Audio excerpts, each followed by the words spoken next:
It's the tough times that defines who you are, right? Easy times are easy. Everyone can handle it, right? It's just like, hey, when times are bad, great. You know, now I can see what I'm made of, right?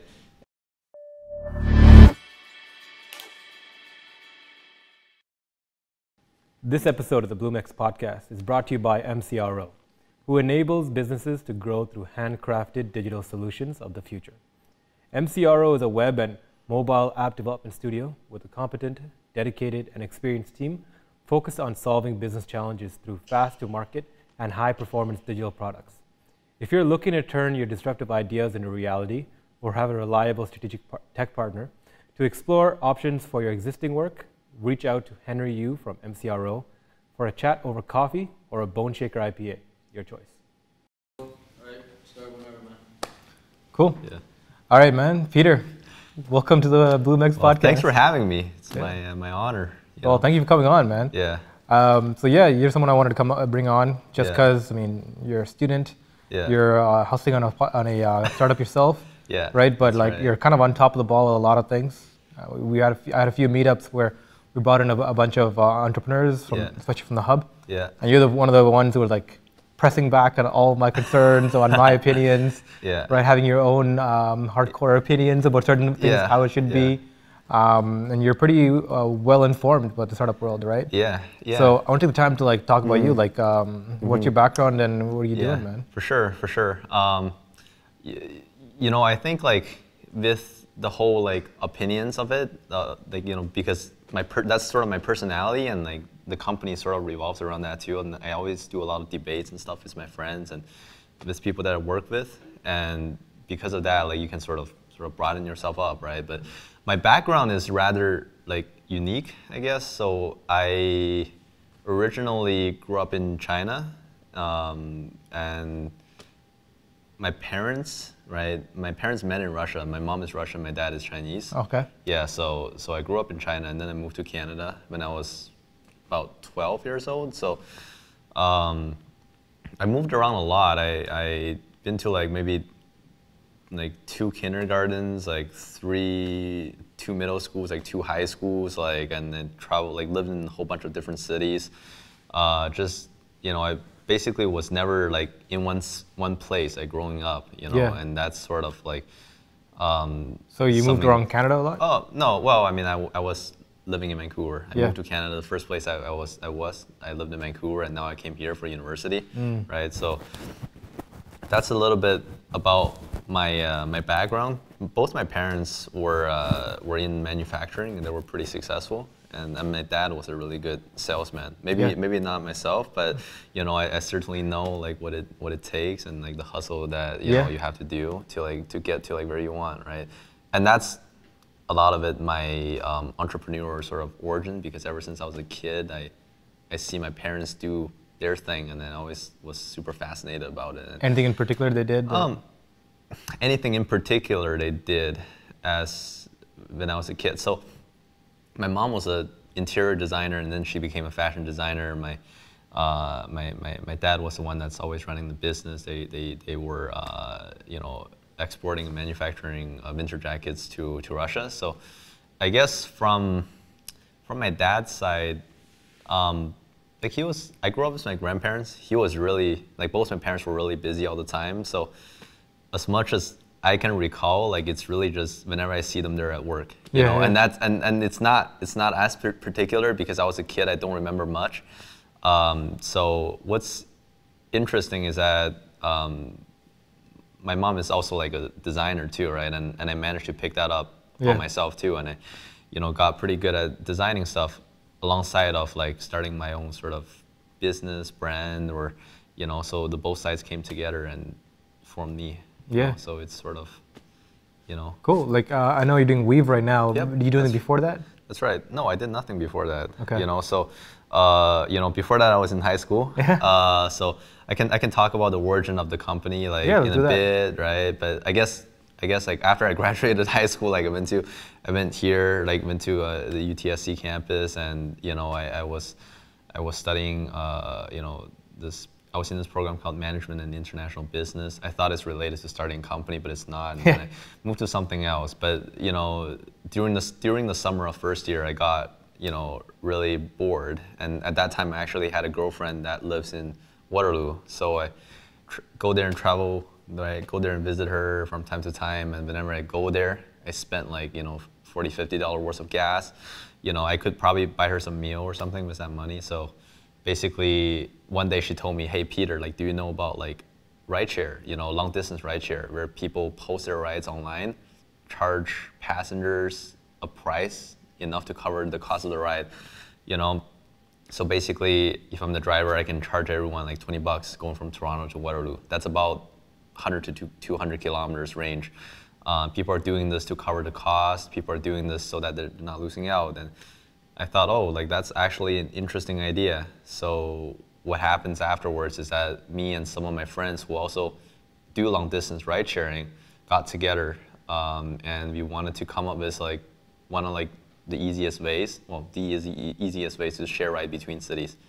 Because right now we figured it's actually quite tedious, the whole process, and we made that our mission, just to simplify long distance ride sharing the entire time you're working on Weav, Nice. That's a little more background. Yeah, so just sprung out of that, going to seeing your girlfriend in that's Waterloo. right. Okay, so like the rest of the team, like how do they come on board? Yeah, so it's really interesting. Like because I started when I was in the summer of first year, right? I didn't know anything when I started. I wouldn't say I know like a lot nowadays either, but so I was really like bored out of my mind. I feel like I don't have a purpose in life, and then I want to do something, and this opportunity presented to me, and I was like, hey, like, why do I not just grab onto it? So basically, I had this idea, right? I had nothing. So, and I didn't know how to code back then either, right? So there used to be, there still is like a computer student association on this campus. Yeah. So like I went to their website, I found their like phone number, I called them, right? The person that answered the phone was super surprised because like of all the times he's been the president or the history of this student association, nobody have ever dialed that number, which was like really surprising to me, right? Because all I had to do was like ask. I just said, hey, like, do you know anyone who like want to work on the startup idea with me and whatnot, right? And turns out like one of the person who is in that association is a developer who knows how to code pretty decently. That is also my friend, but I never knew he was in computer science. So he was, I guess, my first co-founder, and he joined the team. Well, I used to host parties back then, and he just came to one of my parties, right? And I just like, hey, like I can do this, right? You see the party, you see the DJ sets, you see the fog machines, right? Like let's do something even bigger, right? Yeah. And then he was brought onto the team, and that's how the first person was brought on.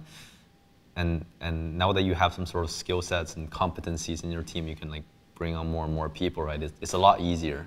But unfortunately for this particular co-founder, it didn't really work out that well. So like he had to leave eventually. But that's how it all got started. And afterwards, I done a lot of research on a lot of friends and people around me, asked around like whoever knows how to like code or do anything at all, right? Because I knew like absolutely nothing. And so I managed to get on like a couple friends, right? Two of the initial team of 7 is still with me 2 years afterwards. So like I'm really grateful for that. Right now, during the entire time of team building, some people stay, some people leave, right? You can't change that, right? And I guess the only thing is you just got to keep on going. Like if you like what you're doing. Yeah. Hopefully that doesn't sound too cheesy, but Yeah, no, it's part of the things that you got to deal with in order to push your idea forward. Yeah. So you have no technical background? No yourself? technical. I have no any backgrounds. Like the only thing I had going for me was like willpower and just dedication and just willingness to like keep on learning. So how did you make that transition? Like, okay, I'm gonna make a tech company. Yeah. Well, it wasn't easy in the beginning, right? Okay, I'll tell you. Okay, I'm actually pretty interested in talking about that because nobody ever really asked me that question. So, so communication was definitely one of the hardest things to do. And especially if you have no startup experience, you have no idea what you're doing, you have no idea how to formulate a product. So I guess the first thing I ever did for my team is that I just try to design the product for myself, because we had a lot of talking, we had a lot of meetings to talk about what this product is going to be, how we want to do this, but there was never a vision, there was never just something concrete that we can go off of, right? So the first thing I did before I even, transition into like a more technical person or just like a better communicator is that I picked up design, so that's one of the first things I learned. So design, you mean like UX design? UI, UX design, product design. Yeah, so basically I spent a weekend just piecing together like a product. It looks really bad, but like it's like my first sort of piece of product design, and I presented it to the team. Like nobody was being mean to me, right? Like people probably know it looks like shit, right? But then like people kept along with it. So once we have a product vision, right, it's a lot easier to communicate with developers for the specific vision, specific product we want to build upon, right? And then the engineers, right, the developers will bring up all these questions, like very technical like questions to me. They want to ask me about like all these cases, like how are we handling this specific case, how are we handling that case, right? How are we doing front end, back end, like what sort of services, like do you want? Like they talk to me as if I have all the answers, right? In reality, like I don't know how to develop. But over time, like through listening to their conversations, but also just like doing a lot of research and sort of formulation myself, like I understood the ins and outs of the applications, right? So before, I was a business developer, but I was also a product designer to create the product. So as a product designer, I created like some common language for people to go off of. Like this is the name of this feature, this is the name of that feature, and over a period of like maybe 6 months or so, like we figured out all the product languages, and then I switched into a computer science related program too. That helped me to understand a lot of the technical stuff. And I feel like if you want to be good in your field, you better know like everything about it, right? And that's like, so I basically learned everything I need to, right? I figured out, like almost remembered all the API endpoints, like all the system architectures, like just a lot of remembering. So you went out and just learned it. Just a lot of hard work. Yeah. And it's, but ultimately for me, like I'm interested in that stuff, right? So like it's. So you see it as like, okay, I can use these skill sets for things I want to do in the future, or like, I want to solve Weav so much that was a motivation to go learn. Oh, well, okay, it's definitely the latter, but I always justify the latter with the prior. Right? It's always like that for me, because just personally, like I do want to think long term, but I want I want Weav to be part of that long term game plan, right? Like me doing all these things, me learning all those things isn't my backup plan, right? It's my plan to make Weav work, And I guess it just so happens that if Weav don't work, I have all these skills, right? Business development, product design, like front end development too, right? And a little bit of like architecturing, And then it just over time, right? Cool. Let me just bring up Weav actually. Yeah, and I think what's more interesting is that like because I'm working in this sort of environment, I'm able to motivate myself to learn these skills better, right? So I picked up web development this like summer, maybe 2 months ago. Nice. And this is what I managed to got done. So you made it yourself? Yes. What is it made on? React. Oh, although that button is bugged because I gotta fix that. But I haven't hooked it up to backend yet, so maybe it'll take another 15 days or so to completely finish the website. Like what our website allows us to do is that users can book a ride, right? They can create an account. They can be matched with other drivers and riders traveling the same way as they are, right? And we have payments and help center, like all built into the website. So it's long distance rideshare. Yes. Intercity rideshare. That's right. So Weav matches students. That's our niche customer in the beginning, sharing rides between cities, drivers can cover cost of transportation while riders arrive affordably. We figured if we can make booking a rideshare as easy as, well, we clearly don't have the download link hooked up yet, but it's like, if you can make booking rideshare as easy as booking a bus ticket, right? But we also use our sort of operational excellence, right?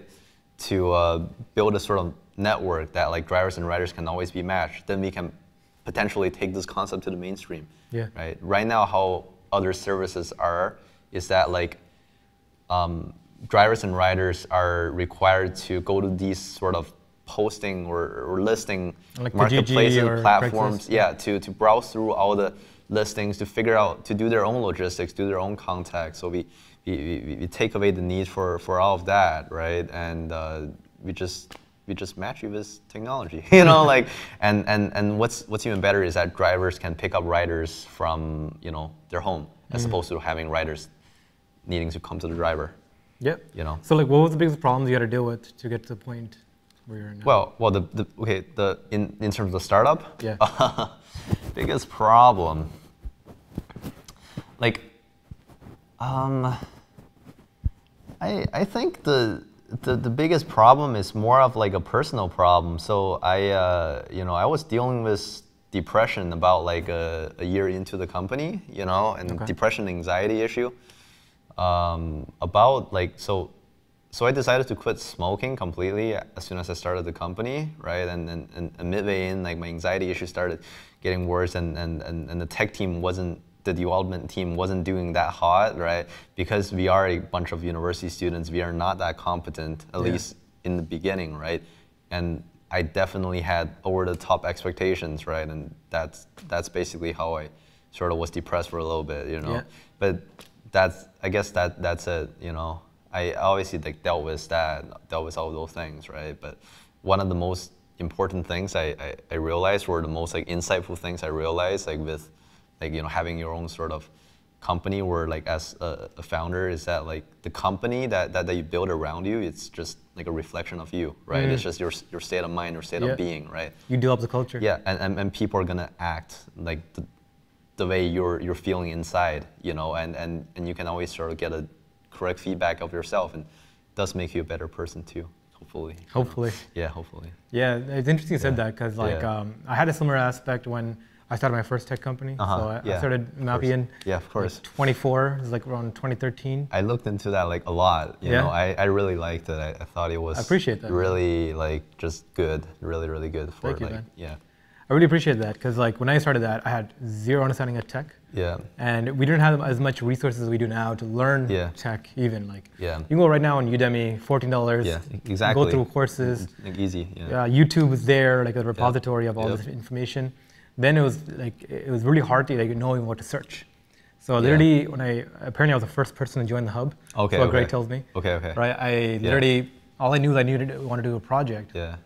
Printed out a red card, because I'm like, this is important. Yeah. There's a red card with like what I wanted to do on it. Yeah. Knocked on like every computer science office's door. Yeah. Like, hey, I want to do this. Can you help me? Yeah. And it was the point where like people would be like, yo, the red card guy's coming. Yeah. And the doors used to close. Yeah. Like bam, bam, bam after each other, right? Yeah. They just knew me, and then I kept like walking around trying to figure out resources. And I ran into Gray at the old hub. It was like opening day, and I was like, yeah, I'm looking for this. He's like, well, this is the best place for it. Yeah. And he's like, I'm like, you're telling me there's a space. I want to start a company, and you're gonna give me the space to do that. Yeah. And I was like mind blown. Like I didn't even listen to what he said, because I was just like, okay, just give me the space. Just give me the space. Everything else is extra. And like, he gave me access to the spot, and I literally just sat in a corner for like that entire summer, 2013 summer, just trying to figure out all the things I don't even know yet. Yeah. I could get through. So I call it the unknown unknowns. Yeah. So I'll list out like, you know, what is Java, what is Python, what is all the programming languages. Yeah, gotta know all of that. Started going through all of that. Yeah. And started realizing that every time you learn more things, there's more stuff. Yeah. There's like every question you answer, there's like 5, 10 more questions that come out of it.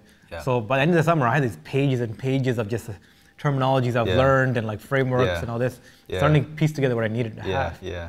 And it's funny because even with all of that, like what you said, your mind state becomes a state of being. The anxiety of being in something that you don't really understand, a field that you don't really, you can't really control all the aspects of it, really does start to bleed out. Because I started my first tech team was literally a bunch of programming students who were also working on different projects. I'm like, guys, I actually found like a $30,000 investment. Investors would give $30,000. I went to them like, how much would it cost for you guys to build this? And they're like, 10. They set a number, 10 grand. 10 grand. I'm like, yeah, hell yeah, let's do it. And they got super excited and they got into it. But like, the issue was that computer science guys, like programmers, communicate very differently. Like they're not very open with their communication. That's right. So like they're very bland, like very emotionless. So I didn't think they were excited. Even though they were. And every time I wanted to have a face-to-face conversation, they wouldn't talk.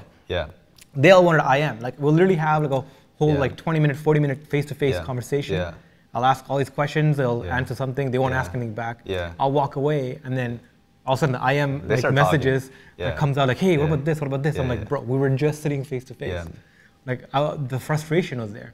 So the lack of ability of understanding how they work versus how I work, I just didn't think they were into it or they would be the team. So I couldn't piece together like, you know, what's the best team, what's the best person to solve these issues. And ended up like literally firing that team. I thought they were into it. And it wasn't until like 2 years later when they started working on other projects. And another guy came to me and was like, yeah, you know, those guys are really upset. You guys fired them. I'm like, what? So you just don't, I didn't even know that they were interested in the project.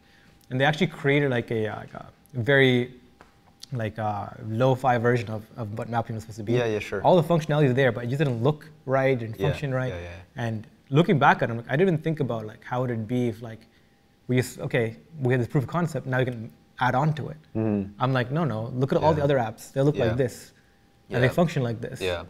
So I get what you mean. Like, it's like it's very hard to go into a field that you understand, especially with tech. For me personally, like my specific issues were more related to like the nitty gritty of like the coding stuff. Right? But I always knew you know, the people that work with me are super interested because like I guess I had, in hindsight, for some whatever reason, I had a lot of friends that are in computer science, and some of those friends were part of my team because they're my friend. The communication understanding becomes a lot easier, right? Because I know them as a person, and I do find that having friends on our team does make the team stick a little better, but it's always sad when to let a friend go, right? So it's two sides of the story. But like, but you, while you were talking about like doing those research, that reminded me of I guess when I didn't know anything, I was just writing a business plan. Like I was like, okay, like if I can't code, maybe I write the business plan. Do the business side of it first. That's basically what I did. Well, I guess that's rather the first skill I picked up. So I spent like 2 weeks, 12 hours a day, no break, and I wrote like a 70-page business plan, and that's like my first like ever sort of, and I felt like shit, right? Because it was like, I'm not eating properly, I'm not sleeping properly, and I'm just fleshing out the idea. So this is before people told you about Lean Business Canvas? Well, I just like how sophisticated a business plan is, and I have a lot of thought process that goes on in my head. I always keep track of a system in my head, but it's better articulated by using a business plan for me. And Business Canvas to me, it's like just, I guess it doesn't express the whole picture, right? But I guess Business Canvas is more agile, which is why I rewrote the business plan like 7 times and like over the years, right? So that's one of the things they say. It's like stay away from the long form business plan, the traditional business plans. It is. Because your business is supposed to evolve. You're supposed to pivot. That is true. As you learn more, right? For me, it's just I need to give people something. I need to show them like, hey, like at least I'm capable of something, right? I like to call these things like an instrument of belief, right? It's like, hey, like the reason how I got my first co-founder, besides from the fact that I hosted some pretty cool parties, is that I did have that first version of the business plan and I presented it to him, right? I'm not sure he Read it all? Or? read any of it, but it's really thick. Yeah. You know, and it showcases, yeah. And he's like, oh, I'm in, right? Yeah.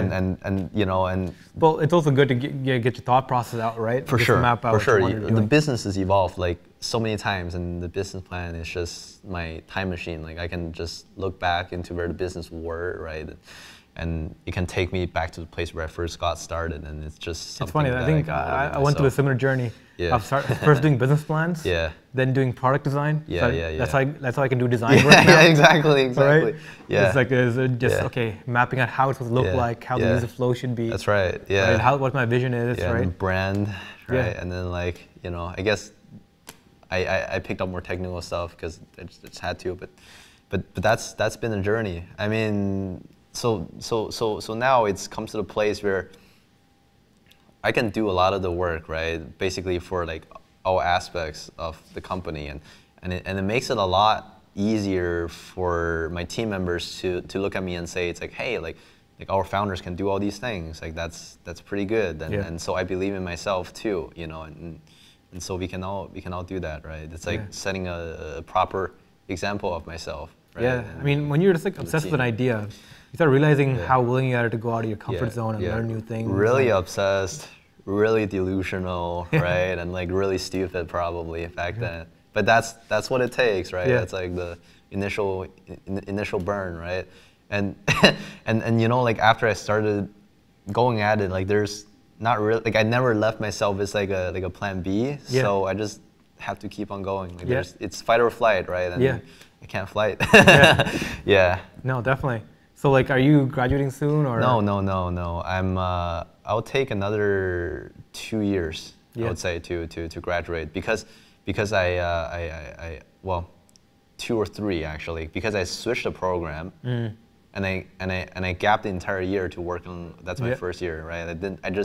I was like. So what was like your family's take on that, like? Okay, well, because they were like because I grew up in an entrepreneurial family, like thank God, like they understand. But I mean, but I still think it's a pretty crazy decision, just from my personal standpoint, and you know, and I just try to make the most out of it, right? And my parents know I'm not like fucking around too, right? Like I raised some money from friends and family too. Right, and that was some of the funds that were used for the company, right? And that's what took me back a lot, because like you understood right from the beginning, convertible notes. Right, the finance structures you use. YouTube videos, like, YouTube videos, Googles, right? Yeah. Okay, so literally the first thing I did to start a company is I incorporated the company right away. Nice. Because like there was this cool kid, like not that cool actually, just who have his like he had like all these articles and incorporation. I was like, oh damn, this is so legit, right? I need to do that too, right? To prove that I'm serious. So that's the first thing I did. After I did that, right, and alongside this, all of the other things I was doing, I was learning about financing, and you know all the ways to raise money to the company, right? But what's interesting is that I never knew that company could be made without any money, right? And so for me personally, like taking investments is the right thing to do for this particular startup idea, because it needs to be scaled like rapidly, and we are figuring out like the specific model that we can scale it, right? But for a lot of the companies, right, you don't need that money. The money is a burden on you, right? Yeah.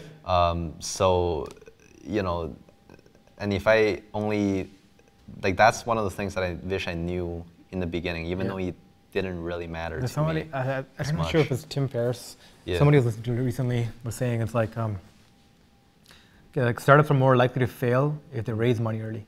Yeah. So you can almost map out the ones that raise money earliest are more likely to fail. Yeah. Because the ones who are cash strapped, bootstrap, and they figure shit out. Yeah. Yeah, we raised a minuscule amount, so it's almost like if I had a job, I would have used that money, right? But I didn't have a job, and so we are like super tight on cash. Like all of the team members are paid in sweat equity, and we do like vesting periods for everyone. And I guess right now, like we just have like a less than $400 a month per month burn rate, you know. and we can sustain That's that. just hosting costs and all that. Yeah, kind of yeah, stuff. we can sustain that for a long time. You know, up until like we receive like traction, right, in the business. So from that sense, we are like, you know, pretty like sort of, because we all know like if you run out of money, we just die, you know, and that's just like the truth, right? And you know, that's something we have going forward. Yeah, so like vesting schedule, all this stuff you learn on YouTube. Yes, yeah, YouTube and Google, and yeah, I mean, I'm just a curious person. Like I feel like one of my, I guess, a specific detail is that when I was a kid, right? Like I told you, like my parents were in manufacturing. You know, I remember like my dad remembers like the ID or the code for like every single like, you know, material, like fabric, you know, or textile or whatever, right? Like he remembered that at the back of his head, and it's like pages and pages of like fabrics and materials, and like and he didn't know that, right? He learned that, and that was, I guess, I took the same mentality of like if you want to, you know, get good at what you're doing, if you want to like be successful at this business, or you better know everything about it, right? That's why like I always do these searches, right? I always go to Google, like podcasts I listen to, right?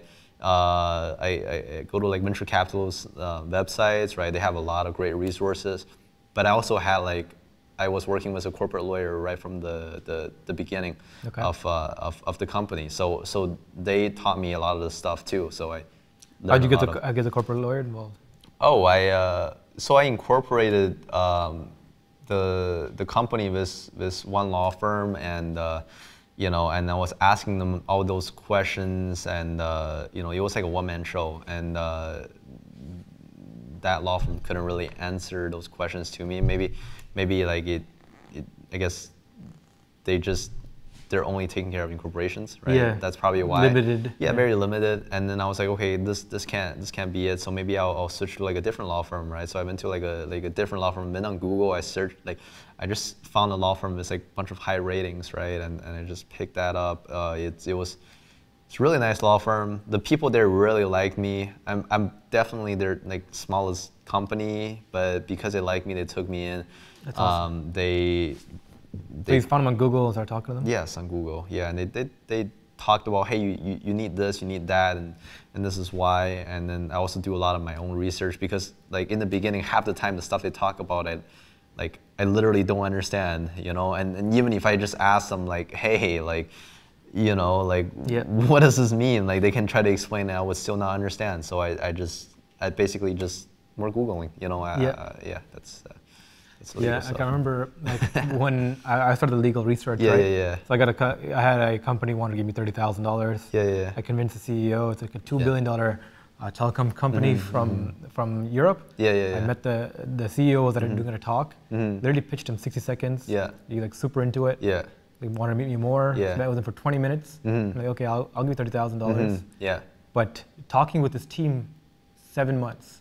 Yeah. Back and forth. Doing the due diligence and all that stuff. So it's a long process. You learn through that, right? The minutiae of all that. Yeah. But again, finding the resources back in 2013, 2014 was hell. Yeah, definitely. Right, because YouTube wasn't as developed as a resource, especially for startups. There's no real startup resourcing. Yeah. And I luckily somehow found a PDF. It's mostly American, but like the startup legal guide or something like that. Yeah. And it gave like a very thin book, but like talked about just like an overview of all the things you need to know. Yeah. And just reading through that, just like mapped out all the different terminologies. It's all you needed, like a framework, legal framework. I would say like resources are like a lot more scarce, right? But now it's everywhere. Now it's everywhere, right? You have to just look, right? Yeah. But then the problem became like there's a lot of people trying to start a startup, right? And back then it's like all serious entrepreneurs. Now it's like everyone, right? So it's like different sort of challenges, right? Yeah. I would say. It's like now it's hard to like stand out. Yeah. Right? Because like you're one of the many. Yeah. The branding definitely helps, right? But I don't know. So how was like the whole journey for you? Like in hindsight, I mean, what do you? I mean, like I wish I knew what I knew now, obviously, Yeah, right? I yeah. could move, watch Yeah. Pro Cooker, made Yeah. a lot more decisions better. Yeah. But yeah, so like I kind of wish I did not pitch that first guy because getting money early on did kind of slow me down. Because Yeah. again, 7 months went now into getting that money organized. Yeah, A lot yeah. of time went to understand legal structure. Might not Whereas always be the best, yeah. Yeah, so whereas I could have put the time into actual product development, getting a team. For sure. Second thing, having that organic team rather than using that money to like Yeah. purchase Yeah. teams to Yeah. come in and like Yeah. make the app for me. Yeah. Right. So a few things I would have changed in that kind of sense. Yeah. But other than that, I still love the journey, right? Yeah. Just because now I understand. Now like trials it's and like sort of tribulations. what it's like, and you're just on your next venture, you Exactly. know. Yeah.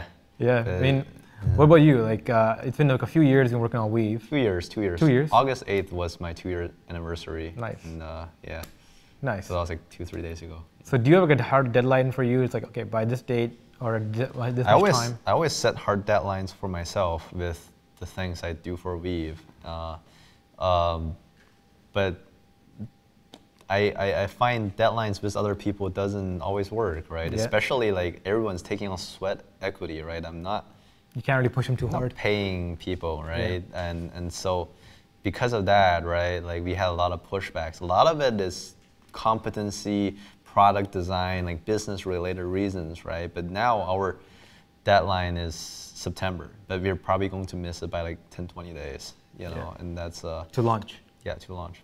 Because I would say I spend the first 6 months building a team, and then I spend the next almost a year figuring out the product, because our product had like 7-8 iterations. Like we were testing all those things, and we were comparing it to different things in the market, and we were hypothesizing what might or might not work, right? We came up with a lot of our theories, so we spent a year doing that, and then the 6 month after, the 1.5 year is like real development work, right? But even then we had a lot of like turnovers, right? Like people leaving, and we still have to bring on new people, right? There's almost always setbacks, and people almost always want to people always want to do what's best for them, right? Sometimes Weav is not what's best for some of the team members, so they have to leave, and then we have to sort of find other people again, right? Mm-hmm. But those were the times where it was an opportunity for myself to grow, because I always think of it as like it's the tough times that defines who you are, right? Easy times are easy, everyone can handle it, right? It's just like, hey, when times are bad, great, now I can see what I'm made of, right? And if you can't find people, I just pick up the skill myself. It's a good skill to have anyway, right? And that's sort of how it's been the entire time. Yeah. But it was, honestly, I didn't find too difficult to keep on going at all, actually. It was just, I really like doing it. Yeah. And obviously I want the company to last as long as it can, right? So, and I'm working just as hard as I am now than, the first day I've started. What about funding yourself, right? Like you got school, you got a company to build. Yeah. Right? Well, since now I picked up all those skills, I can just do freelance work. Is that what you're doing now? I'm building my own portfolio. I'll finish it by the end of this September. Nice. And then I'll just pay for my own stuff like the upcoming semester. With web development. Yeah, well, I can do a lot, right? I can do branding, I can do product design, I can do web development. I can pick up other skills too super quickly. I can do business development, I can do business plan, business strategy, just anything you can think of, right? And so don't you feel like it's a little different when you're working on your own project, right? You can really bring out like the creative capabilities, or like the top tier like creative, like the like the higher brain functions comes out more. For sure. Right. It gets a little hard for like especially entrepreneurs to expedite that and like export that into other projects. Yeah, well, because you're working for clients and they have specific things that they want, right? Yeah. So it's like taking a sucker punch if they don't like your opinion, but you're getting paid, right? So you have to do it. Yeah. And I think like my job, right, is to just facilitate them through the entire process and be a good facilitator, and we figure things out together, Absolutely. Yeah. Yeah, I mean, that's one of the things I really like about you is architecture-wise, right? Like you really take your time to understand the key processes. Yeah. I mean, one of the problems you brought up to me a while back that was very interesting is the payments problem. Yeah, payments right? problem. Like you're trying to you're trying to get riders and Yeah. drivers to come in, Yeah. right? And they are interchangeable. Where they got to get paid. Right? Yeah. And there's no real solution to allow. What was the problem set like exactly? Well, back then the fee structure with the payment platform that we were using was not favorable to our business, so we can't really make the model work for what we want to do. And obviously that's not an issue anymore. But I think with everything I'm doing, I try to think in systems. Like things have to make sense, like in and out, right? And that's something that I let my team members do too. Like so, whenever, for example, my project manager needs to ship a feature, I make him write a document first, right? I make him write just the document that lists all the features and the ins and outs, the front end, back ends, like how things are gonna work, and the corresponding screens. Like a scope. Yeah, exactly. Yeah. So I make him scope out the project like completely, right? And talk to each individual members, right? Developers hate that. Well, ours are okay. Yeah, ours okay. appreciated. Okay. You know, by this point, it's just. But I think like the only way, like I think everything is a system, right? And it's like even marketing growth, right? Like creating all these growth loops and just how you plan to bring your customers in, right? Versus like how are you, like, for example, like doing your legal structure, how are you onboarding people eventually, how are the team gonna grow itself? Like everything's a system, and it's just like, I'm just glad that like I happen to always think like that. You know? Yeah. Yeah, I know you spent a lot of time thinking about about productivity, how to manage a team better, right? Yeah, it was also so it's one of those almost like, I wouldn't say it's good or bad habits, but it was necessary for me because there were times where I have absolutely nothing to do, because I didn't develop back then, and I'm super on top of my own personal tasks.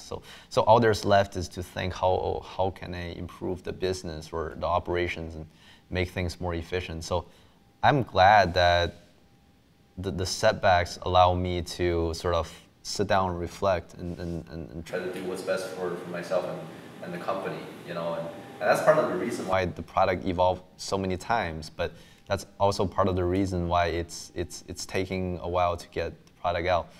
But I believe that like, because there are existing products of the same category in the market, like the only way we can even like succeed is to have, let's say, a 10x better product, 10x better user experience, right? Then opposed to just having a product that looks identical to like all the other products in the market and expect you to make something out of it, right? Yeah. That just doesn't work. So let's talk about like what are the problems that you're interested in? Like what are the problem? Like if you weren't working on Weav. Oh, if I'm well, if I'm not working on Weav, there's so many companies in Toronto right now solving so many different types of problems. Yeah, well, you come across a lot of problems while you're working on your current startup, right? No, not a lot. Yeah, not a lot. Okay. I mean, nothing that's life changing. Nothing life changing, but I would say like if I'm not working for Weav, like there's this design firm called IDEO. IDEO. Yeah, that if I'm not working for that, I want to work for that design firm. Okay. And so you're saying like if you weren't in startup, you were in the design? Probably be a product designer or a business designer rather, And I just like doing those things, and there are other skills, right? But this is my would you enjoy my thing. Yeah, exactly. And I find myself pretty good at it too. But besides from that, man, like, maybe just freelance and start another company if this one ever fails, and hopefully it just doesn't fail. Yeah. And that's just sort of my, I'm just sort of like that, I guess. How do I put it? Entrepreneur spirit, designer's heart. And my friends always tell me like I'm a free spirit. I just do what my heart tells me to do. Mm-hmm. Might not always be the smartest things, but I definitely don't have any regrets doing it. You know. Cool. Yeah, that's hopefully that answers. Yeah, no doubt. So, what about any other companies that you're interested in? Like, do you keep an eye out? Like, have you come across that you're like, it's a really cool concept, they were solving a real good problem?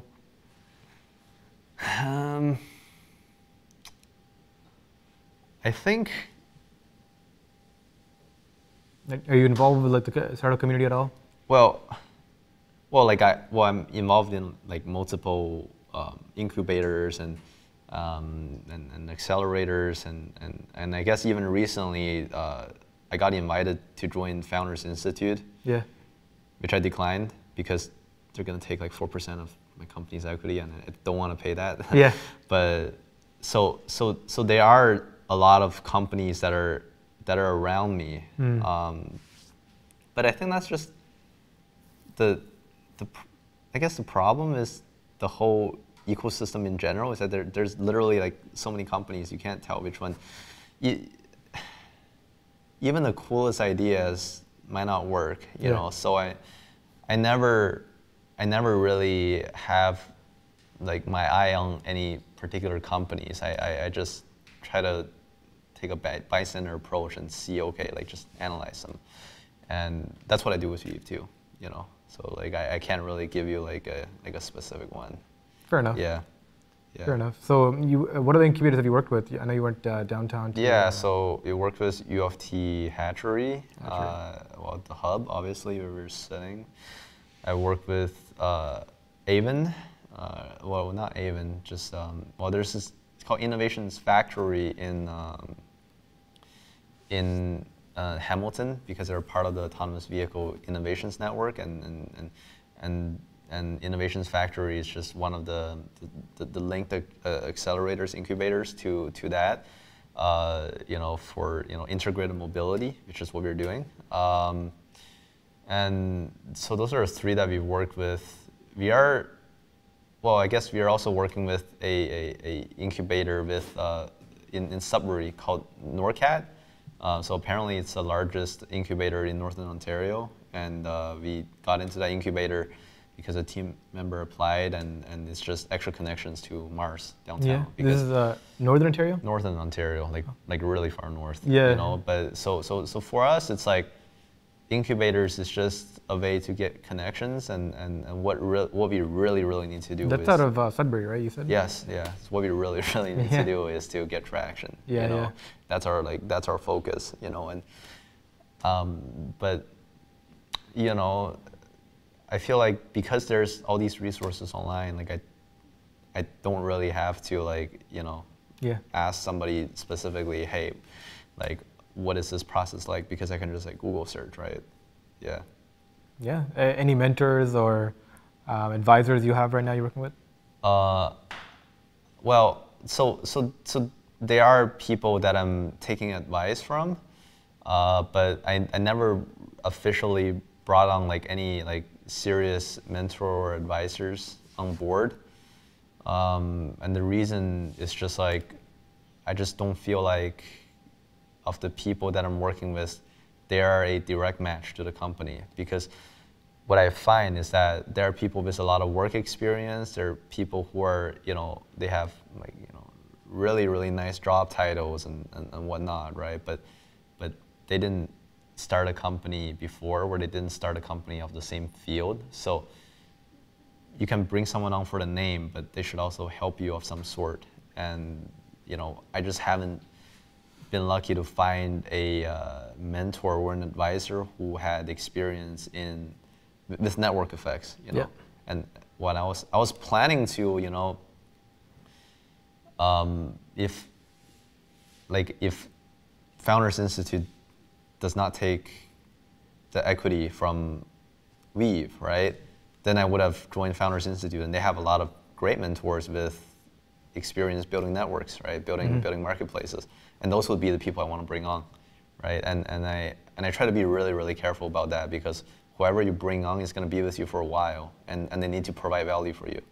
And right now we're not at the stage where we need any advice whatsoever. Yeah. You can ask people of what they think of us, and really, we just need to let the market tell us, you know. So for you to launch like intercity, That's like, right. Intercity rideshare, Yeah. that's going to require a lot of like market effects, right? Like where you need to have a lot of drivers signing up, right? As well as a lot of users signing up. I can explain that.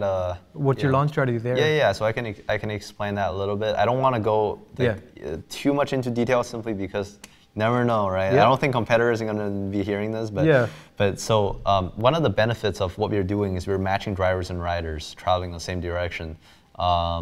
So it doesn't matter if there is one driver or 100 drivers, as long as me, the rider, get matched with a driver super quickly, I would think that the service is super popular, and you know there's that virality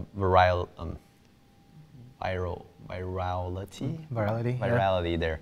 Yeah, so we actually don't need a lot of drivers and riders on board. What we need is a good balance of drivers and riders. So so let's say 20 drivers, 60 to 80 riders, right? Make sure that like all of those seats will be filled, right? So in the beginning, we're getting between 10 to 50 drivers who are driving back and forth between one specific route, which I'm not going to disclose, and we bring those people on with cash incentives, right? And afterwards, the idea is that we'll message other people in all the Facebook groups who are also looking for a ride for that specific route with a link. We call it a Weav link. If they click on the Weav link, they can join the ride right away.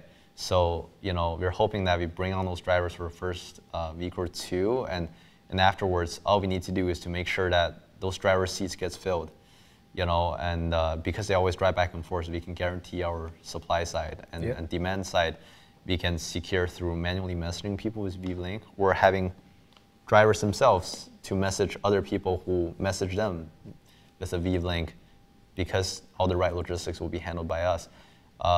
Or it could be done through like online advertising, online marketing channels, right? Which we set up already. We just haven't go live yet. And those channels we can always just measure, right? Just like what's like the turnaround rate, like, you know, and then we'll adjust our campaign. But now we have a steady supply of drivers and riders.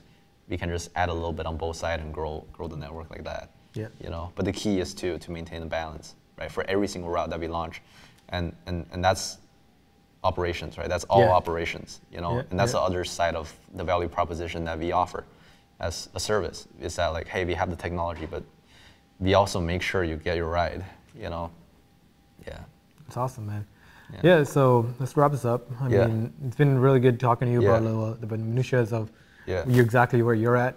I mean, you're still an early stage founder, right? With like a company that's still getting up to launch. So I'm looking forward to like when you guys are launching and actually using your service. Oh, I really hope so too, man. Like I can't wait. And it brings down the cost of like going to Montreal. I mean, that makes a lot of sense. Yeah, I mean, I think it's just people didn't think as hard. Well, people never thought this hard about this problem, you know. And what I'm interested in is like if it's going to change, like the flow of people moving, right? Like, essentially, if you succeed, more people will be traveling in between cities, right? Because it'll be cheaper, it'll be more, and like it'll be more easier. Yeah. No, for sure. I mean, like, and we're also trying to make it super social too, right? And we want this to be like a fun-filled experience, right? And I guess if you grow our network, we're able to get more different types of people, and we're trying to match people of like similar interests and whatnot together, right, in the ride. And it's like we just wanted to make this into an experience, just as if you want to go watch a movie like Saturday night, right, with friends, you know, and that's what we want Weav to be. You know, it's just like some sort of social network on the road. You know? Cool. So looking forward to when you guys launch. And again, what we're trying to do with Bloom, the startup podcast, is just showcase startups that are doing cool things, right? And let us know when you launch. And we'll let you know when this podcast airs. Hope we can time that together. No, I appreciate talking to you, man. Like it's you know. Do I just wave goodbye to people? We can do that. I mean, see you guys later. Let'sweav.com. Yeah. WETSWEAV.com. Bring it up. You know, yeah, Yeah, let's weave.com. yeah. Okay. Get Mashka going. All right, man. Good luck. Yeah. Thank you. Thanks for coming on. Thank you. Yeah. Thank you.